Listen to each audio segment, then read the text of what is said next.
الرحمن الرحيم. Assalamualaikum warahmatullahi wabarakatuh. Alhamdulillahilladzi khalaqal mauta wal hayata liyabluwakum ayyukum ahsanu amala.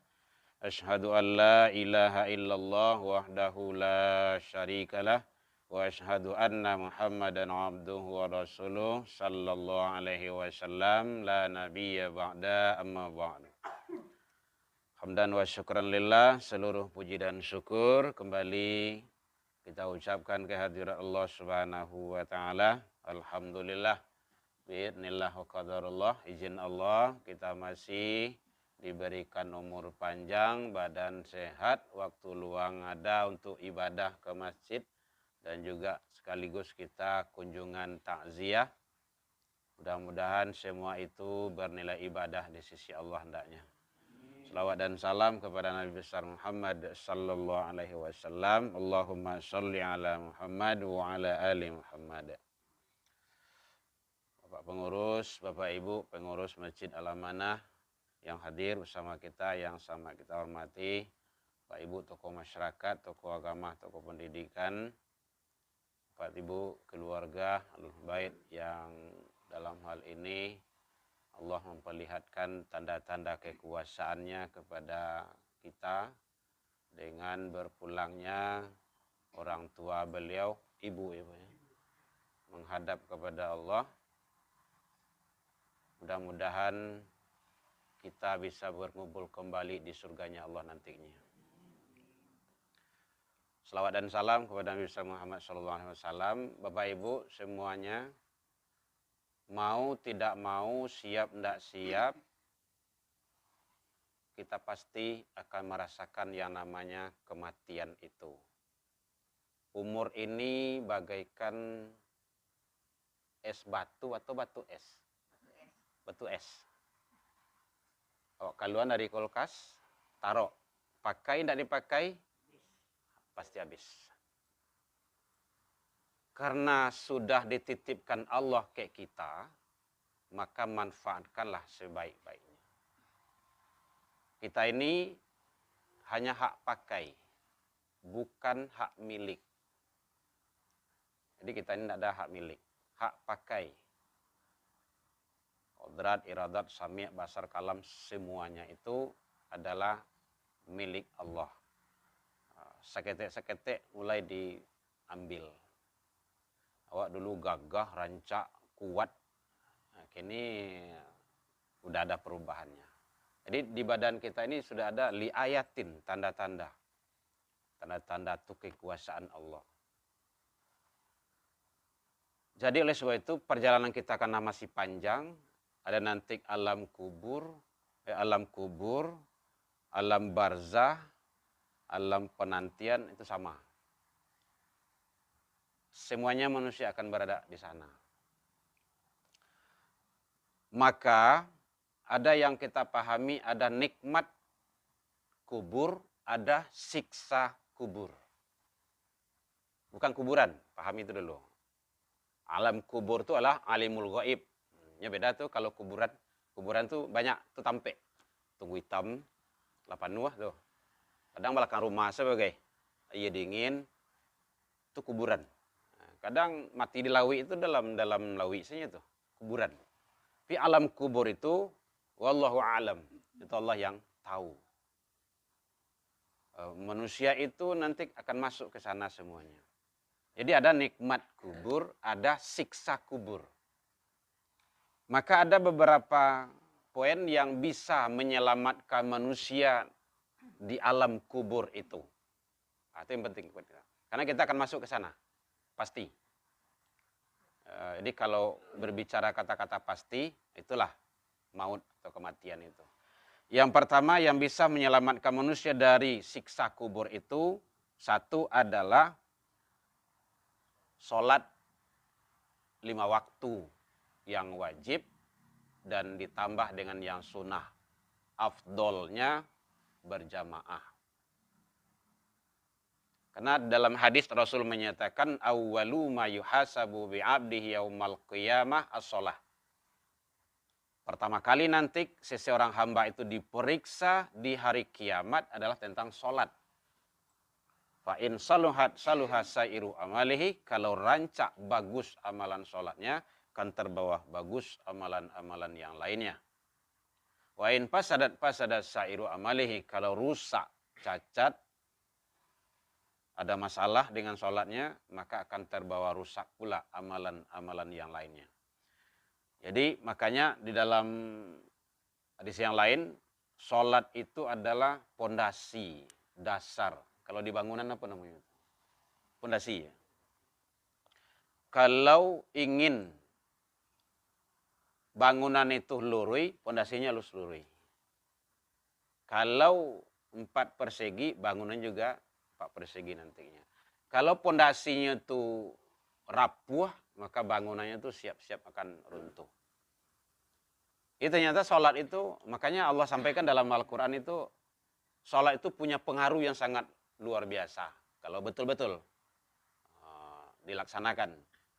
Inna sholata tanha anil fahsya wal munkar. Jadi orang yang sholat itu, mendirikan sholat itu, dia bisa mencegah, bisa dia tercegah.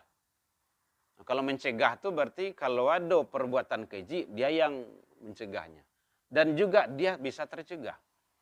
Dan tidak usah kita berselindung di balik, oh itu rajin sembahyang, tapi kerajo itu tuh, tidak perlu itu. Dan itu bukan sholatnya yang tidak benar, jadi personnya. Andaikan ada umat Islam itu yang tidak baik, apakahnya Islamnya tidak baik? Tidak, itu pelakunya, itu oknum. Mungkin Pak kepolisian ada kayak gitu kan, itu oknum. Jadi ternyata sholat adalah menentukan kalau ingin salamai di alam kubur, karena itu adalah fase yang harus kita lalui, maka jangan sholat sampai diabaikan. Inilah yang disampaikan, ditanamkan oleh Rasul kepada kita agar membawa, membina, menyuruh anak-anak awak sholat. Menyuruh sholat kok balik mana gini kok?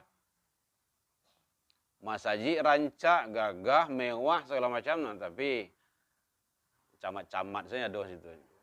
Sabana awak kok camat sadonyo kok. Nang kitik itu kan matinya itu. Ya samo nak ada dah. Umban jatuh, kalapo jatuh. Karena malaikat itu ndak pilih. Nah, sampai aja selesai sudah. Yang penting kini lah ditolong dek Pemko awak kini ko ada program surau.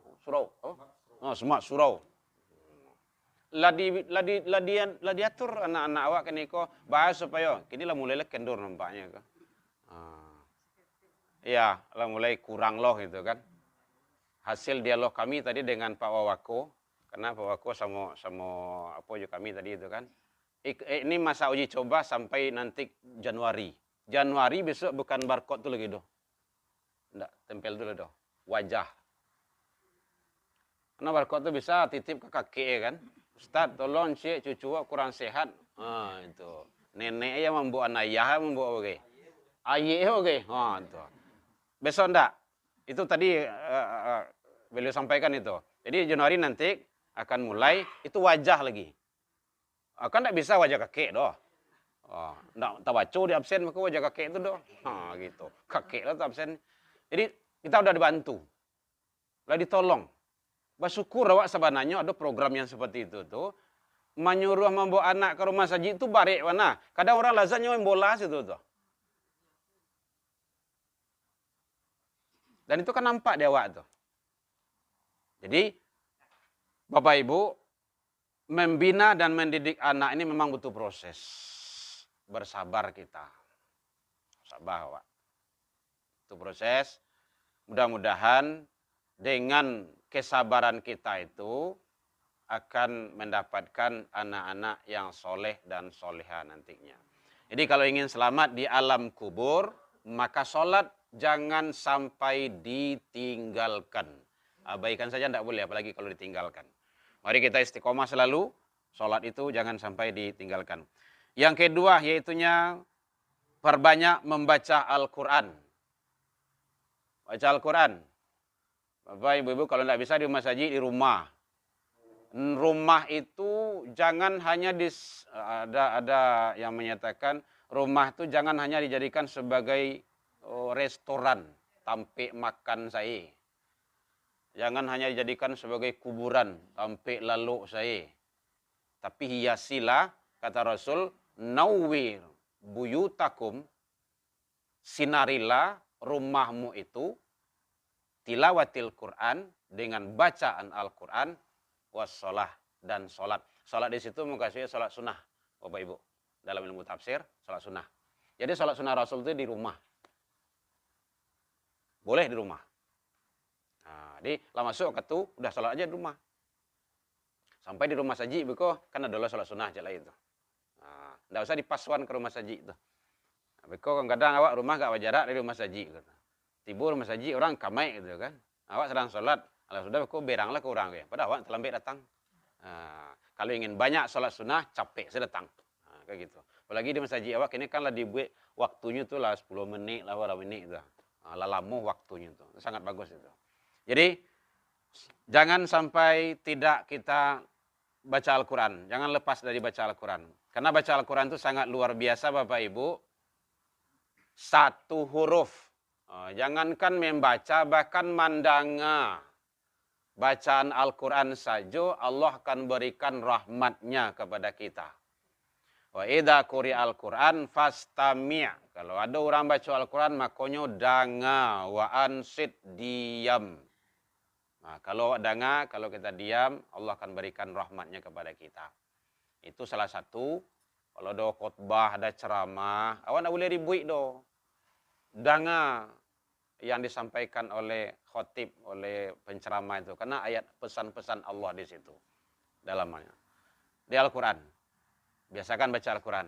Jadi, apalagi kini awak ada TPQ, awak ada program tahfiz, disuruh anak-anak awak diasuh Bapak Ibu, memang bersama-sama. Awak bimbing anak-anak awak tuh, sama-sama. Banyak manfaat daripada tahfiz Al-Quran tuh. Bu, lama ngantuk, Bu? Ndak sanang awak nanti anak mendatangi awak di surga, di akhirat dengan membawa mahkota. Itulah Al-Quran. Jadi kalau ada anak awak ampe di rumah cucu awak, setidaknya kalau ndak kampe-ampe, seorang saya jadi hafiz Quran. Seorang saya jadi. Anak seorang tu nang kau maki batang terandam nanti itu. Dunia kau ya itu. Tapi jangan dunia dikejar semuanya. Rugi nanti. Ini memang kini lo merasa anda pinantik akan terasa ruginya di akhirat. Jadi, awak suruh, awak asuh anak-anak awak agar dia cinta terhadap Al-Quran. Bagaimana dia cinta dengan Al-Quran itu? Karena ilmu dunia itu hanya sebatas di dunia saja. Sementara ilmu agama menyelamatkan anak kita dunia akhirat. Jadi perjalanan awak itu sangat panjang sekali. Bapak Ibu hadirin. Jadi yang kedua yaitunya perbanyak baca Al-Quran. Al-Quran itu syifa, bagi obat fis sudur, bagi dada yang sakit. Kalau ada awak sakit gigi contohnya kan, ada musik kare-kare DJ gitu kan, bah kira-kira awak ngamuk awak tu. Coba baca Al-Quran. Itu caranya. Ambo di rumah 24 jam, Bu. Muratal tu duit terus. Matinya bila abi mati diseri matinya. Kau ndak abi berteraya. Itu saja tu. Setidaknya itu pengusir-pengusir. Itu. Tan Ibu ya. Biasakan Al-Quran tu. Hiasilah Al-Quran itu di rumah kita itu. Anak-anak kita itu. Ada kita punya anak tahfiz satu dari anak steba tu. Mulai dari TK dia di rumah dulu itu. Setiap daurah dia ikut terus itu. Sekarang udah 20 berapa hafalannya itu. Perempuan dia. Itu setiap dia cepat menghafalnya. Kadang-kadang murajaah itu sampai 10 sampai 5 halaman. Sebantasnya itu. paling 20 menit gitu. Biasakan. Karena dengan Al-Quran itu adalah segala-galanya. Bahkan sekarang di perguruan tinggi banyak kok yang menerima program-program beasiswa melalui, tapi di kepolisian juga ada. Karena ada anak-anak belajar sampai awak itu, awak mengapal kok. Oh, beasiswa ingin masuk Polwan Pak. Ada. Ingin masuk kedokteran Pak. Banyak. Kedokteran ini barangnya minta. Ada yang 6 juz, ada yang 10 juz gitu kan. Dan UNAN sekarang banyak buka-buka itu. Itu memberikan peluang untuk para penghafal Quran. Banyak. Makanya Al-Quran itu jangan sampai ditinggalkan. Apalagi kalau kita, Al-Quran itu adalah sangat menentukan. Kemudian termasuk yang ketiga yaitunya perbanyak doa kalau ingin selamat dari azab kubur itu.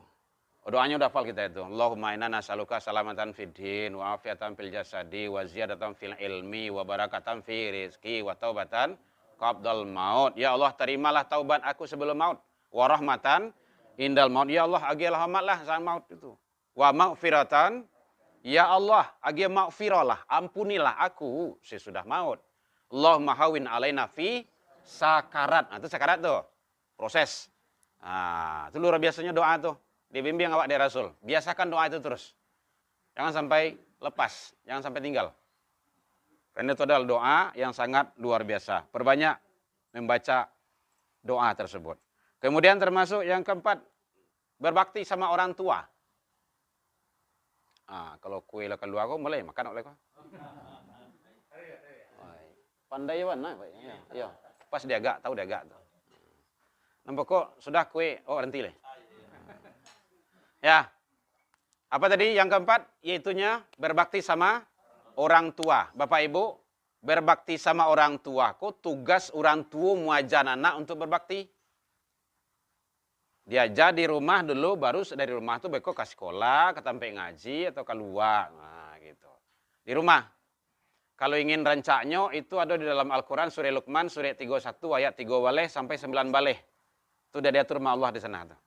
Ba'a cara mendidik anak dengan sebaik-baiknya. Sebaik-baiknya. Ayat 3 baleh sampai 9 baleh.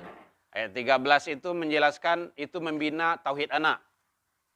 Ya bunayya, hai anakku, la tusyrik billah, jangan kau persekutukan Allah dengan sesuatu. Inna syirka la dzulmun adzim. Syirik itu adalah dosa kezaliman yang sangat besar sekali. Syirik itu maksudnya Bapak Ibu bukan hanya awak menghambakan diri ke patung, ke batu gadang, ke pohon kayu, ndak, menyembah jawi, bukan hanya bintang, bulan, ndak. Syirik itu menganggap ada ilah yang lain, ada yang hebat daripada Allah. Nah, contoh kecilnya saja. Tak kalau azan berkumandang, lai datang ke rumah saji, tahu enggak? Kalau sedang mencuci, lanjuin mencuci oto, berarti Allah tuh lebih besar, oto tuh lebih gadang daripada Allah tuh. Nah, itu bahasanya tuh. Karena di sana itu hayal sholah, hayal falah. Apa maknanya tuh? Kejar kemenangan. Kalau ingin menang, maka kita harus sholat. Nah, difahami saja konsep azan itu kan sangat luar biasa tuh. Ini kok kadang-kadang abai. Azan mulai, hanya lo perlu. Anak-anak sering kayak gitu. Main poli, kalau tidak menjelang asar, main lomba-lomba, kegiatan-kegiatan, itu tidak diaduan tuh. Kadang asar hilang. Lawan tidak setuju kayak itu doh. Jangan sampai menyita waktu ibadah. Kan tidak mungkin nyumbah karingek, palu gitu kan. Beko maghrib abih lo. Dan orang tu tidak peduli. Tidak peduli. Nah, itu sangat bahaya sekali. Jadi mari kita perhatikan sebaik-baiknya. Apalagi pola pendidikan anak awak. Ini Bapak Ibu, tantangannya bare narkoba, maroko, ataupun ganja gitu kan. LPG, apa namanya? LGBT, LPG gasnya, balap liar. Nanti antum jangan ikut balap liar ya. Aneh sebenarnya, kok bisa do balap liar? Kadang tak makan dia kalah gitu. Anak SMA, anak SMP itu rasanya belum bisa balian dah seorang tu doh. Siapa yang balian? Ayah ama mandehe. Untuk siapa? Untuk anak nyebawa balap liar Hati-hati wak tu. Jangan sampai orang gaek diatur di anak. Itu kan pola pendidikan itu. Pola pendidikan itu. Itu makanya konsep pendidikan itu yang baik itu adalah Surah Luqman tadi itu. Kalau ndak hafal Bapak Ibu ayatnya beku baca seterjemahannya tuh. Ayat 3 balik sampai 9 balik. Dan mohon maaf Bapak Ibu karena Allah izinkan kami seperti itu, kami terapkan di rumah. Seperti itu. Jadi anak kalau ndak boleh bonda ndak. Jadi kalau ndak cak ayah amah jen membeli lo. Yang kadang ayah aja mak ndaklah sama doh. Bawa salah. Itu. Nggak boleh. Harus sama. Jadi penguasa tunggal di rumah itu adalah ayah. Orang tua. Apalagi kalau anak lah di balik-balian kucing serang. Mohon maaf Bu. Bu, calik hari gua. Kuah. Ini hasil penelitian lebih bahaya daripada narkoba. Handphone. Lebih bahaya dari narkoba itu. Candu namanya itu. Anda percaya cobalah. Habis paketnya itu uriang-uriangannya juga itu. Iko kete anak baru. Kami pernah survei kecil-kecilan Bapak Ibu. Arah ke Padang Selatan tuh. Dari 200 ya anak CD, apa namanya? SD. Coba siapa yang punya handphone sendiri, ndak punya mama, ndak punya papa, ndak punya abang, kakak, punya awak, mau dibelikan siapa terserah. Hampir 99% ngangkat tangan. Itu samo jo meracuni anak seorang tuh. Tuh berbalik kurang gaya balik tuh. Saya ndak. Ambo secara pribadi bila bagi anak ambo HP kelas 3 di SMA. SMK adik-adik di MAN. Untuknya masuk ke perguruan tinggi. Kalau enggak, sampai kini. Dan itu kita terapkan dalam rumah. Mulai dari awak dulu. Jadi, apa yang awak sampaikan itu, kalau kamu enggak berbuat, Allah marah juga. Kamu ramaktan indallahi antakulu. Kamu ngomong aja, berbuat tidak. Itu enggak juga itu. Jadi ustaz itu lebih parah azab dan siksa nanti Bapak Ibu. Dia melarang orang merokok, tapi dia merokok. Muah tu dah. Nya melarang orang menyampaikan ibu-ibu tutui gudang ini semacamnya. Bininya buka aurat saya. Itu parah tu. Tidak benar tu dah. Jadi makanya hati-hati Bapak Ibu. Jangan sampai handphone diagih karena awak itu sama dengan membunuh anak dengan pelan-pelan. Terserahlah banyak alasan lah gitu kan. Kok belajar ini, belajar itu, belajar itu. Dulu kan daring juga itu. Ambo beranam dulu Bapak Ibu di rumah. Handphone cuma satu. Tuh dia giurang lah petang tuh. Pakai cukup ya untuk video. Kasih cuma kan. Jadi makanya hati-hati Bapak Ibu. Jangan sampai kita meracuni anak-anak kita. Berbakti ke orang tua itu tugas kita mengajari anak-anak kita. Ada dalam Al-Quran Surah Luqman itu. Ajarkan dia cara bersyukur ke Allah dan berbakti kepada kedua orang tua. Itu tuh tanggung jawab orang tua. Dulu masih takana kalau jalan lalu tuh dia sesek kepala dia ayek awak itu kan ayek Pak ya. Kok tak kalau dia bercerita kabar tuh. Antara batu untuk indak kabar ya. Tapi begitulah. Kini kalah banyak cara. Jadi mari Bapak Ibu kalau ingin awak anak-anak kita, diri kita selamat dunia akhirat, ndak boleh pisah dari agama. Itu kuncinya. Ndak boleh pisah. Kadang anak awak dek saking pinginnya anakku sukses, awak leskan, les matematika, les bahasa matematika, les bahasa Inggris, les komputer, les bola. Dek pingin anak awak jadi anak bola, awak leskannya. Jadi anak bola tu. Les baranang, futsal, macam-macam. Dek saking banyak lesnya sampai lesui anak tu di les okay. Beko masuk di WA. Izin Pak Ustadz anak awak mengaji kini. Nyo les. Nyo latih pulang. Awak kan cak undang ada di WA group tu. Atau awak nak tuju doh ada. Mohon maaf Bapak Ibu, anak ambo les lo gitu kan.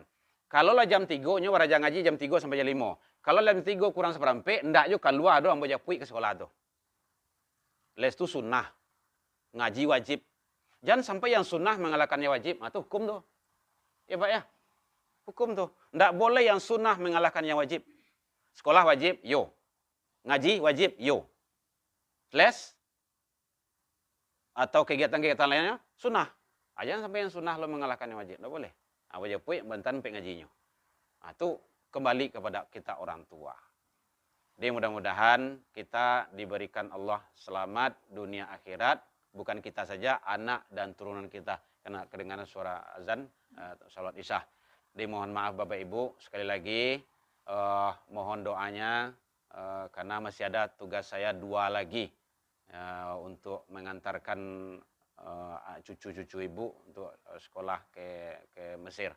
Yang 2 baru sampai ke sana gitu kan. Mungkin itu saja, mohon maaf. Silakan Bapak Ibu cicipi. Ini kan dikasih suruh aja. Itu awak langsung. Ya Pak ya. Mohon maaf Pak, Bapak wakili gitu kan. Lah suruh aja. Demikian saja, tersinggung andai kananya, talantu andai turun, mohon maaf, ilalika pastabikul khairat. Jadi anak-anak tapi sawak Bapak Ibu, mari awak supportnya tarui, salahnya tegur. Jangan sampai awak dia. Salat enggak boleh ribui. Itu caranya. Harus disiplin awak. Kalau padianya betulnya batu tuh. Batu kecilnya, nanti dia akan terbiasa salah. Mungkin demikian saja.